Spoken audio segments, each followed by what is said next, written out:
Okay മക്കളെ, അപ്പോ perimeter and area എന്ന് പറയുന്ന ചാപ്റ്ററിലെ ഒരു ഇമ്പോർട്ടന്റ് ആയിട്ടുള്ള ക്വസ്റ്റൻ ആണ് നമ്മൾ ചെയ്യാൻ പോകുന്നത് കേട്ടോ.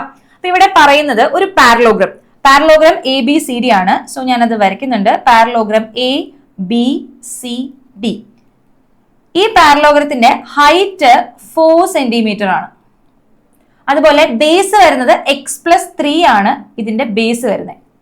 കണ്ടുപിടിക്കാൻ പറഞ്ഞിട്ടുള്ളത് ഏരിയ 30 സെന്റിമീറ്റർ സ്ക്വയർ ആണെങ്കിൽ എക്സിന്റെ വാല്യൂ എത്രയാണെന്നാണ് നമ്മൾ കണ്ടുപിടിക്കേണ്ടത്. ഓക്കെ, അപ്പോ ഏരിയ കണ്ടുപിടിക്കാനുള്ള ഇക്വേഷൻ നമുക്കറിയാലോ, ബി എച്ച് അല്ലേ.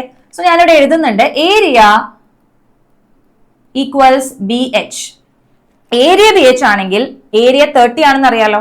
സോ ഏരിയക്ക് പകരം നമ്മൾ 30 എന്ന് പറയുന്ന വാല്യൂ സബ്സ്റ്റിറ്റ്യൂട്ട് ചെയ്യുക. 30 ഈക്വൽസ് ബേസ് x+3 ആണ്. സോ ബേസിന് പകരം x+3 കൊടുക്കാം. ആൻഡ് ഹൈറ്റ് എത്രയാണ്? 4 ആണ്.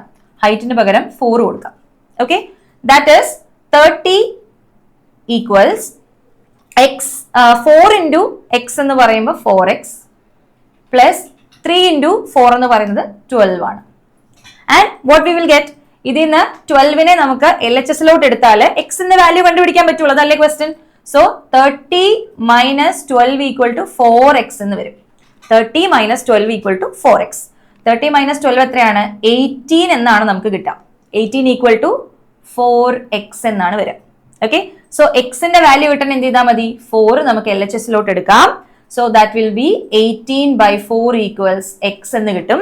സോ ഇത് ചെയ്യുമ്പോൾ എക്സിന്റെ വാല്യൂ എത്രയാണ് വരുന്നത്? 4.5 സെന്റിമീറ്റർ എന്ന് എക്സിന്റെ വാല്യൂ വരും. സോ ഇതാണ് ക്വസ്റ്റ്യൻ വരിക. അപ്പോൾ നന്നായിട്ട് പഠിക്കാം കേട്ടോ.